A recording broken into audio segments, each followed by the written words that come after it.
cinema, at the cinema, at the cinema reviews.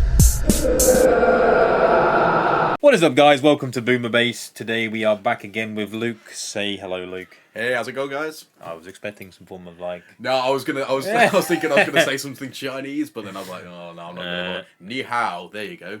That means hello. There's some cats fighting outside. There is cats outside. Unless it's cats outside in my garden. But yeah, no. Today we're here to talk about a film that all I can fucking hear is cats now. It's actually irritating me. Fine. It's just literally cats just fisticuffing in the background. Fuck. Yeah, slightly different beginning. Like, I want to edit this out. You'll know about some cats now. But today we're talking about a film that's not a new film in the cinema, but it's a film we saw in the cinema for its 50th anniversary, and that is Bruce Lee's Enter the Dragon. Now, some context for me: I've never seen a film with Bruce Lee in, and Neither have I until now. Yep. So for both of us, this was our first instance of watching any Bruce Lee film.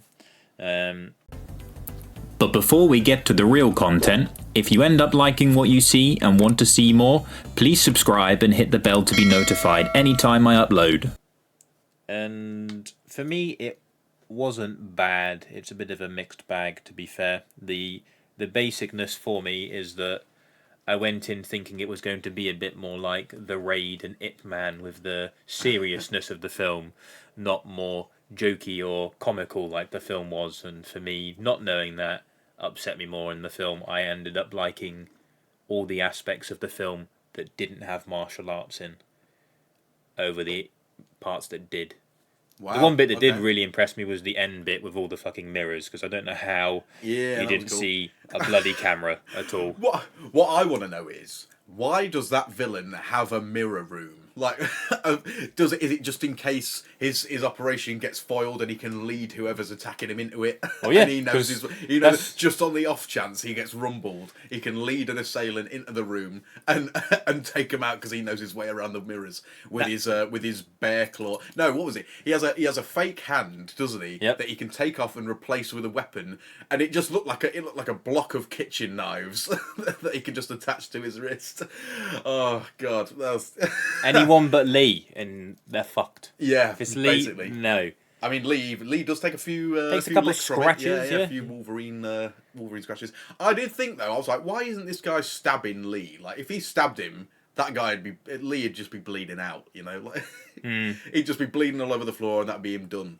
Instead, he just like gives him some scratches. He's a swiping motion. Yeah. But yeah, I expected to see more kung fu somehow, or more sort of like, I don't know. I expected it to, like, I know Ip Man is a different time, but it didn't in the one way feel like I was watching a kung fu movie. It kind of just felt like a very emphasized fisticuff. There were times where Bruce Lee did do some cool things, don't get me wrong. Yeah, I think the best ones were when he's taking on multiple guards. Like, that really shows off his skills, where he's like, he's darting back and forth between each one and, taking on sort of 3 or 4 people at once. But the individual fights look a bit ropey, I guess. But I mean, with you saying like Ip Man and stuff like that, obviously Ip Man and other films like that will have been inspired by the fact that this film exists. Like, Bruce Lee was the guy who did it all, like started it all. Like, he's the OG martial arts film aficionado. He is the martial arts man. Yeah. But no, I think if I watch any more of his films, at least I know now to go in with a bit more of a comical aspect, or at least a cheesy vibe. But again, like, I also haven't seen many 70s movies either, and I think that is the vibe that 70s movies might give from watching maybe like 10 minutes of the beginning of the Shaft, and then watching a film called Black Dynamite, which I think is set in the 70s, and that felt very much like what I watched. Minus kung fu, and I think he uses martial arts, to be fair. But like with what's his fucking name? Williams? Who's the black guy called? Yeah. I can't read from sitting here. Yeah, Williams. Yeah. Was it the same guy in Black Dynamite? No. Oh, okay. But yeah, like, it sucked what happens with Williams' character, to be fair. Like, it's a bit fucking brutal. But like, I didn't like Roper at all. I just wasn't a fan of him. I liked him. He was just like a guy that just, like, any instance he's just goes like, his own way, you know. You want to bet? Yeah. Yeah. You Well, want to watch me lose money again? I know. Yeah, he was already what was it, 175 grand in debt from gambling.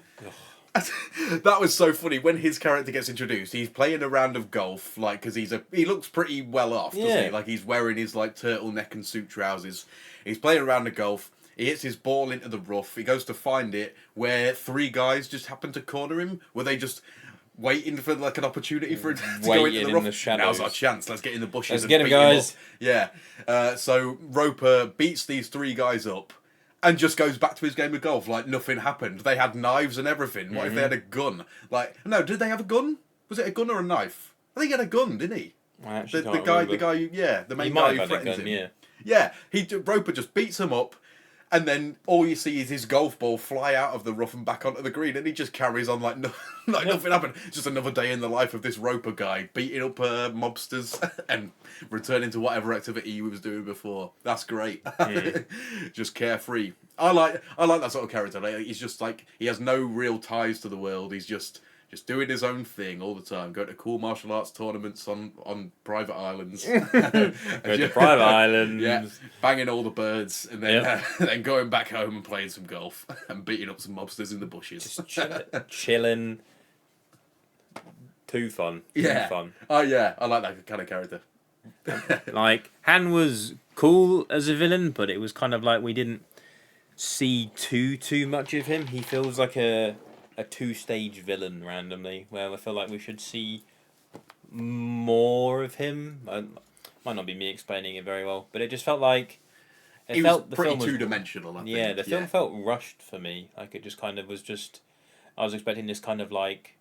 We'll go with like anime-esque or conventional-esque like stages of like, you know, fight Bruce Lee going up, and then he would be fighting that whatever the fuck his name was. O'Hara was his name? Was it O'Hara? Yeah, he's the guy with the scar on his face. I thought it'd be fighting him in the end or something, or fighting Han in the end or something like that, because Han used to also be at the same like monk dojo, whatever the fuck it was. Yeah. Yeah. Oh, I think Han was the guy who trained Lee. Like that was. Or was he, at least like a sort of superior to him at the same dojo. Something like that. So that's what I was expecting, and it just kind of was just like, we had a couple of rounds, and it just straight up escalated to like Endgame, pretty much. Yeah. Which I didn't gel with too much. Well, I didn't realise, so the thing with O'Hara, so, you know, we see... When, what was his name? Braithwaite, the British intelligence guy that recruits Bruce Lee's character to infiltrate the island, he tells him about their operative, was it Mei Ling, who is killed by O'Hara. We see that in the flashback scene. That's how he gets the scar over his eye. I think Mei Ling was his... I don't know. Was it Mei Ling?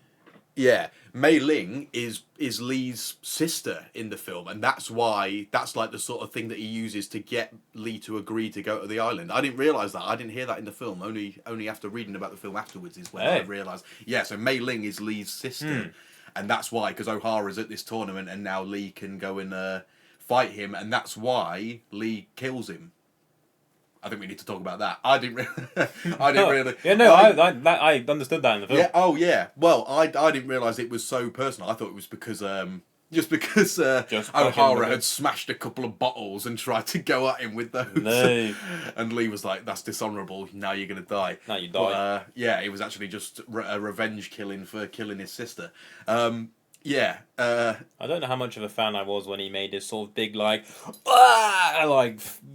face scream after he like killed people. That was just a bit like, okay. Well, Bruce Lee is famed for his like high pitched noises that he makes when he does martial arts, but that was very, because it was like sort of slow motion as well, wasn't it? Yeah, it was very like. Because I didn't. Yeah, that also adds more context to it, because at the time I was thinking like, oh, he's making a sort of pained face as though, oh shit, I didn't really mean to just kill this guy. I've just murdered this guy. It goes against everything that I've learned. But it's actually because he's just killed the murderer of his sister, and that's why he's sort of like, yes, I've done it. I've killed my sister's killer. Yeah. But yeah, he's actually...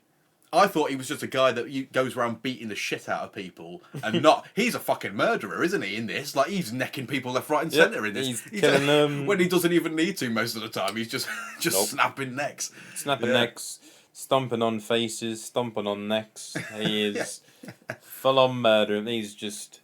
That's why it's called Enter the Dragon. When big mode in this film. Like there was someone in the cinema that laughed maybe a bit too much. Oh yeah, those guys behind us. Yeah. Oh god. It's a cheesy movie because it's 50 years old and that's how they were back then. But there were some guys behind us who were just like sort of obnoxiously laughing at more or less everything that was said. And we're like, oh look, we get it. You find it cheesy. You find it funny that it's cheesy. We don't care. We're not in your living room. Shut up about it. Just I'm in the cinema. It's. And I understand that people's humour is different in things, but it's like that was an excessive amount. Yeah, they were doing it in a way that was like, we need everyone to know how cheesy we find this. Like, no one cares. Nobody cares. I'm just here to sit and watch Enter the Dragon. It wasn't as packed as I thought it might be, to be fair. No, I was thinking it would probably be a famous film. But maybe, again, people didn't know it was like, because if it wasn't for the fact that I have Odeon Limitless and things, and I scroll to see stuff on a probably daily basis just to, like, have a look at what films are on and about, and sometimes I'll see new things that are added randomly on a day or something. Yeah. And I probably wouldn't have found that if I didn't do that for Enter the Dragon, the same way that I've got 2001 A Space Odyssey next week. And then there's a Terminator 2 one at some point soon. Yeah, I never would have known if you hadn't shown me. So it was nice that I got to see it on the big screen. And for a 70s film, it looked really good. Like I was saying about I think it must be a Blu-ray remaster or something. Like all the scenes that weren't martial arts to me looked really good, and it was something that we saw afterwards that it was all like ADV or whatever, the ADR. ADR, that is surprising, isn't it? So that's a common practice with like Eastern martial arts films. The whole thing is shot in silence. There's no audio recorded at the time of filming. They add everything in at the end, dialogue, sound effects, everything comes in after in post-production, which is crazy because there was only one scene, which was the first scene where Braithwaite comes to recruit Lee, that is obviously ADR'd, and I was thinking like, well, like what's wrong with this? Does the guy not speak English? Like, is he like a European actor or something? And then they got another guy in to just dub the voice. But then the rest of the film sounds normal, doesn't it? Like relatively it doesn't look too bad. I thought when it first started doing that, I was like, is this actually like a foreign film and we're just watching the English dub version? And I was sat there just like, please fucking no. I will actually leave if this is the case. Because if I started seeing their mouths not moving at the right fucking time, I would have gone. Yeah, I would have rather watched it in the original language with subtitles. That would have been the best for sure. If that was the case, yeah. But it's so strange. Like, I don't know why that bit sounds so different, that first bit, and the rest of the film sounds fine. I mean, obviously, like, the fight scenes, like all the punch sounds and the kick sounds are very exaggerated, like with a Foley artist or whatever, but that's to be expected. It reminded me a lot of like an old James Bond film. Like all their punches are proper like heavy and a lot worse than they would sound in real life. I tell you what, there was actually a fair few similarities that I thought too. I can't remember which one it is. It's a Sean Connery now. You Only Live Twice. The one where he goes to Japan, where Sean Connery's James Bond goes to Japan and fights a load of ninjas there. It really reminded me of that. I don't know which one came first. I'm willing to bet that it was You Only Live Twice before Enter the Dragon. But there was a bit like there's bits where he's sneaking around. Bruce Lee's sneaking around and he's beating up all the guards. Like that reminded me of the film. And also, is it Han the villain? Yeah, he reminds me a lot of Blofeld from that film. He even had a white cat at one point. He sat in his chair stroking a white fluffy cat, just like Blofeld is in You Only Live Twice. I was literally like, what the hell? Like, it's exactly the same cat. Yeah, You Only Live Twice. Came before. Did it? Yeah, 67. Yeah, 67. Okay, so it was like 6 years before. Yeah. Yeah, if you look at a picture of Blofeld in You Only Live Twice, it'll look. It's BLOF. Yeah, that's it. Blofeld. I can't spell. Yeah, look in there. He's got the white fluffy cat. White fluffy cat, just like Han did.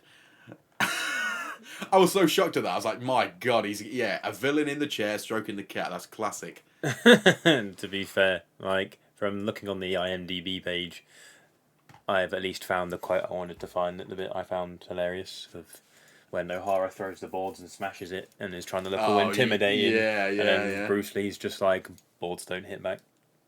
Yeah. And I was just like, Yeah, you've been well, absolutely fucking demolished, pal. There is actually the scene where you first see O'Hara, like, I think it's Braithwaite just talking about him.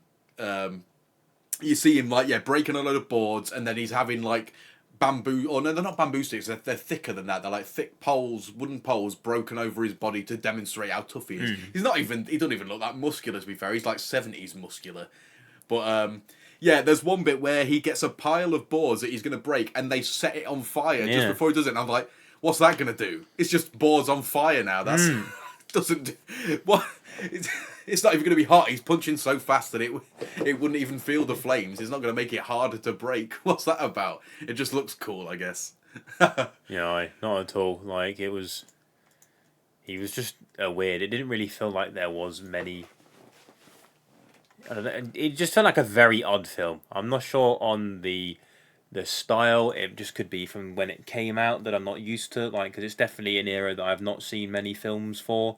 Yeah. Just the film felt odd, and I don't know if that's just because I'm without context of that era of film and things, or what. But for me, just the pacing felt all wrong and off. There was just plot points that weren't explored at all. Like, there was people being experimented on with what I can assume was the opium stuff locked in cages, and that was just kind of, we didn't find out anything to do with the caged people or anything like that. You know, just. I mean, I'm assuming they were freed after, because I mean, we see the intelligence services helicopters come into the island. Yeah, but no. I'm assuming it's probably like that's enough, if you know what I mean. That we know that the island's now been secured, so well, it's not enough for me. Not enough for me, but no, like it was okay. Like, I'd give it probably a 6. A 6, really. I'd give it a solid 8. I think, at least. Like, for a movie of its time, I think it was decent. Like, I think the story was decent. Again, for its time, you know, it was one of the films that started it all. So it's not like that was groundbreaking at the time. Obviously, we look back now and think that's really simple. But yeah, I think I'd have to probably at some point in the probably far future give it a go, but knowing it's more jokey to reevaluate it. It's funny, like the Way of the Dragon, the one before this, is described as an action comedy, even though it's sort of the same kind of seriousness as Enter the Dragon. So I guess this can be classed as one as well. But I mean, I don't know. I haven't seen Way of the Dragon, so I don't know if there's more jokes and stuff being thrown around or what. But I was surprised to see a titty appear. Oh yeah, a few titties actually. Actually, that's one thing I want to talk about. So you want to talk about a titty? No, well, not the titties. But, so there's the secretary, Han's secretary. She's the woman that I think her name was Tanya. She brings the women around, like, and at the end, after the big battles happened, she's just dead on the floor, like outside in the courtyard, and I'm like, who killed her? Who went out of the? What happened there? Who went out of their way to just like kill this woman, or did she just get involved in the fighting and happen to get killed? She might have that just way? lost. She might have just tried to throw some fisticuffs and ended up just dying. But why? She's not. She's not even a fighter. She's just the secretary. You don't know much about one of those ones that pulls out the like hairpins and just starts like pew, pew, pew, pew, trying to scratch people. Yeah, who hated her enough to want her dead that they'd actually just kill her at the end? I thought that was so funny. Like, who did that? It does end very abruptly. This is my time. I can kill this woman. Like, the film ends very abruptly, randomly. Yeah, it does. It's very just like right. The villain's dead. Roll the credits. It's just like, oh, finished. Boom. The end. Yeah. Roll credits and just nothing else. No wrap up. No nothing. No. No Lee going back and being like, I've done it, or I've got the girl. I've rescued this agent. But no, I mean, Luke liked it more than I did. I thought it was good. Yeah. I enjoyed it, but I mean, you've missed your time to go watch it at the cinema, so I can't really recommend anyone to go watch it at the cinema. But I would at least say go watch it. It's cool to venture into different points of cinema, and that's what, to me, film is all about. It's about exploring, finding different things, because there could be, it's only very recently that I think my favourite genre of movie might end up being like true story ones. as I really, really am enjoying the ones I have been watching recently. But yeah, no, if you liked this video, don't forget to like, subscribe, and all the fun stuff above. Yeah, and then roundhouse kick the like button. Find a, I don't know, fighting emoji if you've made it this far in the video. That's what you should put. Hell yeah. But no, tune in next time. This might be the last video from Luke, but no doubt. Possibly for a while. Yeah. No doubt he'll return some point in 2025 and come do another video on Blue Beetle 2.0. Yeah, that's how long it takes until Blue Beetle 2 comes out. To be fair, you never know. To be fair, hopefully you should be back around Christmas time, so we might be able to do like June 2. Yeah, that would be good. Yeah, yeah. Or at least just do. Maybe we could do like. Oh, we've got a few films. We've got no, is Aquaman 2 still coming out this December? I think it is. Is it? Yeah. And I think we've got Wonka as well. Wonka as well. Yeah. Wait, shit. When did the Oscars come out?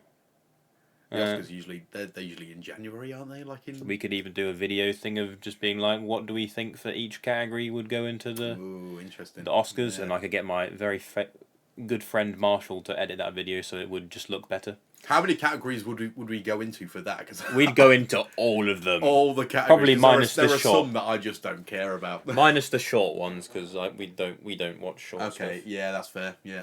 Not that there's anything wrong with shorts. It's just something What about that foreign films? We don't watch enough foreign. I certainly don't. I will give you an answer to that. Fair one. All right. Or you can give your predictions, and I'll just be like, I haven't watched any of those, and I haven't heard of them either. That's totally fine. That's Yeah. totally fine. I'll tell you to watch. I'm waiting for the Dark movie to come out, and it's just an entire life. There's a dark movie coming out. No, but I want the that. Netflix. Oh, okay. I just want one like a hypothetical- 6-hour okay. film to come out, just where it's just all 3 seasons, just condensed heavily. but no, yeah. No, to add to the 2 minutes of this video, don't forget to like, comment, subscribe, all that good stuff, and then tune in to the next video in the future. Take care now. Cheers. Hey, thank you for watching the video. Click the button to keep watching, or click the other video for more videos, and don't forget to subscribe. Thank you.